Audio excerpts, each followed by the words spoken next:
సరికొత్త యుద్ధ తంత్రాలని రచించడంలో ఇజ్రాయెల్ని మించిన వాళ్ళు ఎవరు లేరు.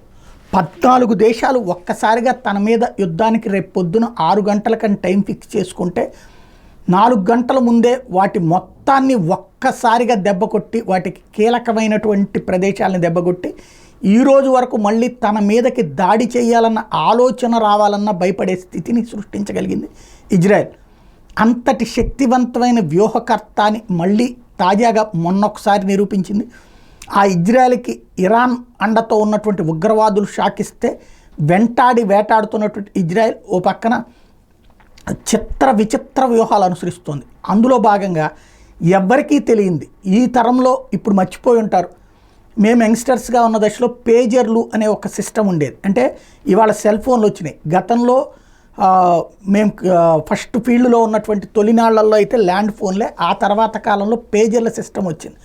అంటే ఒక పేజర్ మన దగ్గర నడువుకు కట్టుకునేవాళ్ళం, ఆ పేజర్లో మెసేజ్ వస్తుంది, ఇదిగో ఇక్కడ ప్రోగ్రామ్ ఉంది.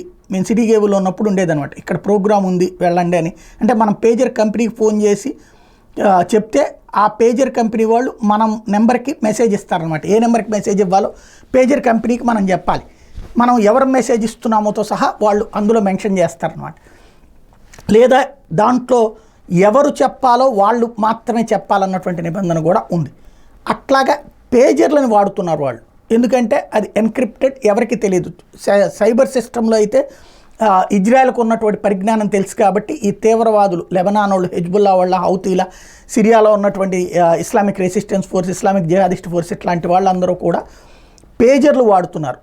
ఆ పేజర్లనే ఆయుధంగా, అంటే కొత్తగా బాంబేల ఆ పేజర్లని కి సంబంధించి వాడే బ్యాటరీలని ఒక్కసారిగా హీట్ ఎక్కేలా చేసి అవి పేలిపోయేలా చేసేటటువంటి ఒక సరికొత్త యుద్ధ తంత్రం జరిగింది.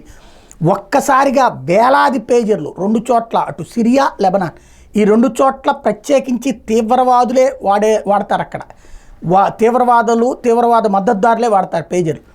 వాళ్ళయ్యే ఒక్కసారిగా పేలిపోయినాయి. 9 మంది చనిపోయారు, 2000 మందికి దాకా గాయపడ్డారు. అందులో జేబులో పెట్టుకున్నటువంటి వాళ్ళకి, ప్యాంటు జేబులో పెట్టుకున్నటువంటి వాళ్ళకి దారుణమైన నరకం అనుభవిస్తున్నారు అనమాట. ఇట్లాంటి ఒక దారుణమైనటువంటి సిచ్యుయేషన్ అయితే ప్రస్తుతం కనబడుతోంది. కాకపోతే ఇందులో ఇజ్రాయెల్ నేను చేశానని అయితే చెప్పదు. మొన్న ఇరాన్లో ఉన్నటువంటి ఎవరైతే వాళ్ళకి సంబంధించినటువంటి, అంటే హమాస్కి సంబంధించినటువంటి తీవ్రవాద నాయకుడు అక్కడ ఒక గెస్ట్ హౌస్లో ఉంటే ఇరాన్ సైనికుల రక్షణలో ఉండగానే పేల్చేసింది ఎట్లయితే చేసిందో అట్లాంటి యుద్ధ తంత్రమే ఇక్కడ కూడా అనుసరించింది. మాకేం సంబంధం లేదని అది చెప్తుంది.